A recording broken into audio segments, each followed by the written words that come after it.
Assalamualaikum warahmatullahi wabarakatuh. Bertemu lagi dengan Bapak pada mata pelajaran tema 1, indahnya kebersamaan di kelas 4. Halo anak-anak, apa kabar?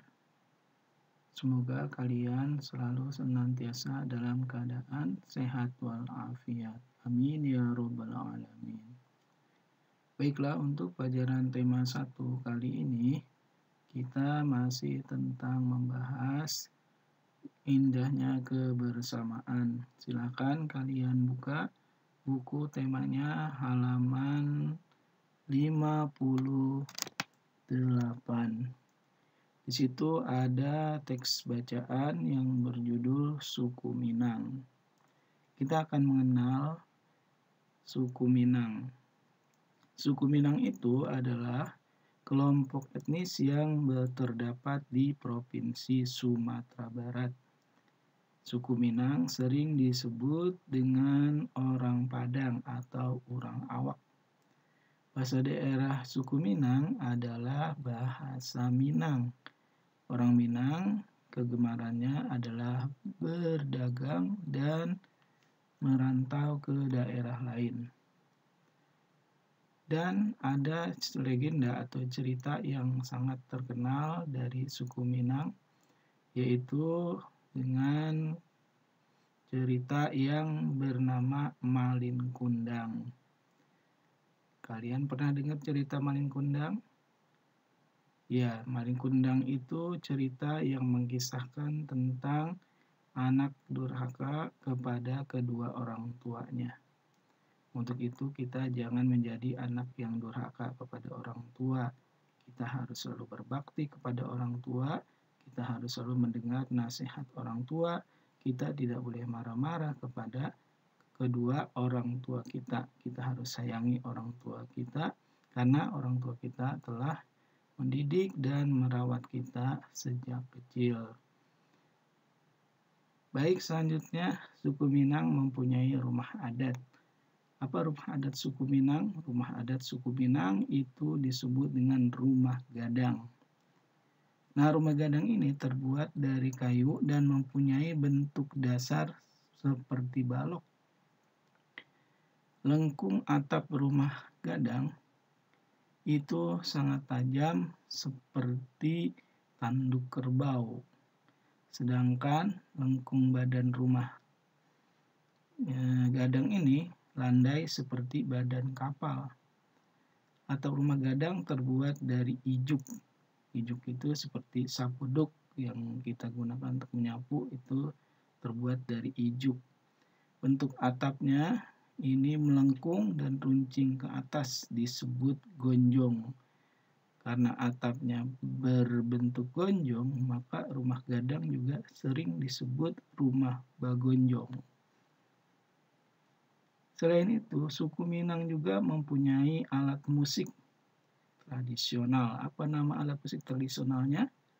Ya, talempong. Talempong ini alat musik yang dimainkan dengan cara dipukul, hampir sama dengan gendang. Selain talempong, alat musik tradisional daerah Minang juga ada yang namanya saluang. Saluang ini dimainkan dengan cara ditiup, berarti hampir sama seperti suling. Selanjutnya, pada halaman 59, suku Minang itu juga mempunyai jenis tarian daerah. Tarian daerah yang terkenal itu diantaranya tarian Pasembahan dan tari piring. Tari Pasembahan ini biasanya ditampilkan dalam pesta adat. Maksudnya adalah pada saat acara pesta adat ditampilkan sebuah tarian. Ini tari yang ditampilkan adalah tari Pasembahan. Ada juga tari piring. Tari piring ini yaitu tari yang menggunakan properti atau alat piring yang dipegang di kedua tangan. Selanjutnya, suku Minang juga terkenal dengan berbagai makanan khasnya. Kira-kira kalian tahu apa makanan khas dari daerah Minang atau Padang? Ya, makanan khasnya adalah rendang.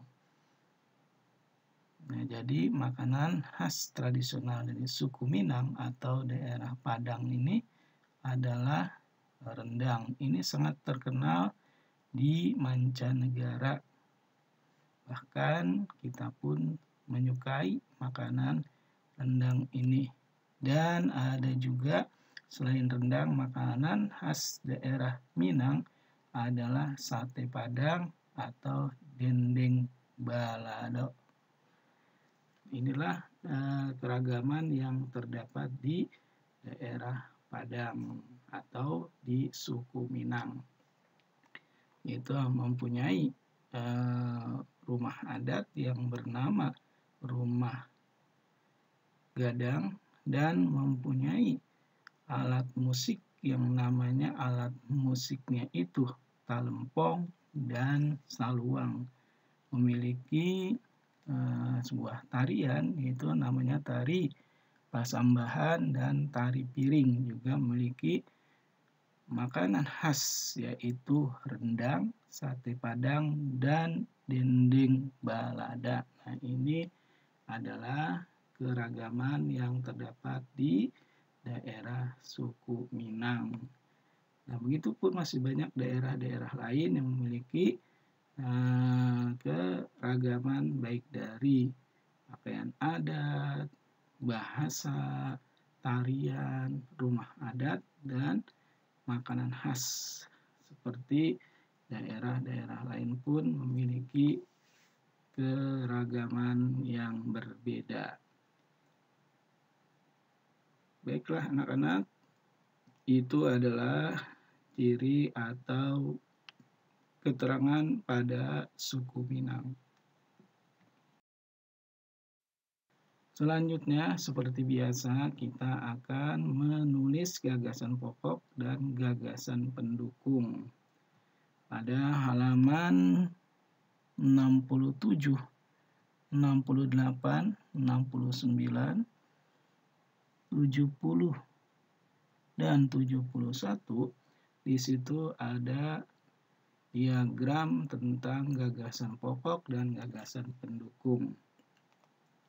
Ya, seperti biasa, kita atau kalian mencari dan menulis gagasan pokok dan gagasan pendukung pada teks bacaan yaitu suku Minang. Silakan kalian cari gagasan pokok dan pendukungnya paragraf 1 sampai dengan paragraf 5.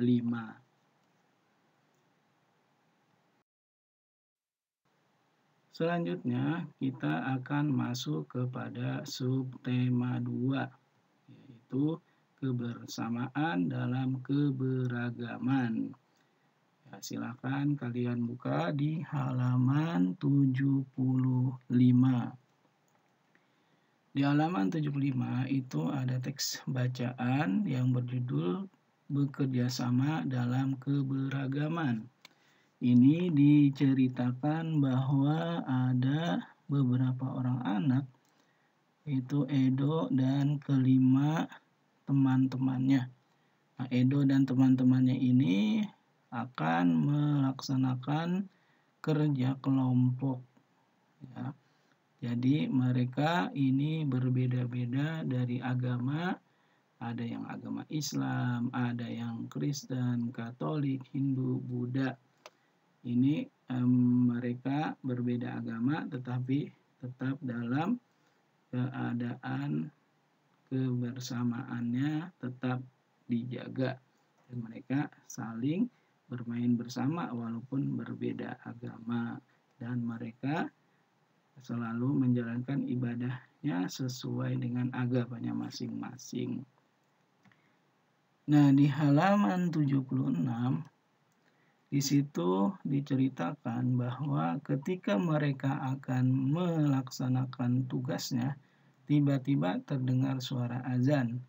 Nah, Siti dan Udin yang beragama Islam meminta izin kepada teman-temannya untuk melaksanakan sholat.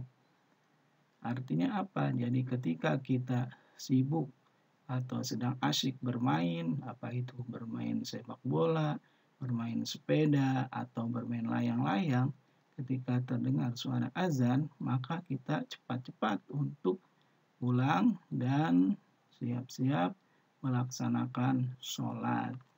Jadi jangan keasikan main kita sampai lupa untuk melaksanakan sholat. Nah, ketika Siti dan Udin ini meminta izin sholat, maka temannya yang berbeda agama pun mengizinkan mereka untuk sholat. Selanjutnya, ketika selesai sholat, mereka memulai kembali kerja kelompoknya. Dalam bekerja kelompok, mereka saling membantu satu sama lain. Jadi walaupun mereka berbeda agama, dalam pergaulan atau bermain atau bekerja atau belajar, mereka selalu bekerja sama. Jadi tidak mementingkan diri sendiri. Artinya apa? Jadi walaupun kita berbeda agama, berbeda suku, bangsa, dan adat istiadat, kita harus saling menjaga persatuan dan kesatuan dan selalu melaksanakan tugas dengan sifat kebersamaan. Jadi ketika kita bermain itu di lingkungan rumah ataupun di sekolah, ada teman-teman kita yang berasal dari daerah yang berbeda, entah itu dari Padang, dari Jawa, dari Sunda, bahkan juga dari Betawi, itu tidak boleh membeda-bedakan suku dan bahasa. Jadi harus saling menyayangi dan menghormati. Jadi tidak saling mengejek atau tidak saling menjelek-jelekan satu sama lain. Itu yang disebut dengan kebersamaan dalam keberagaman.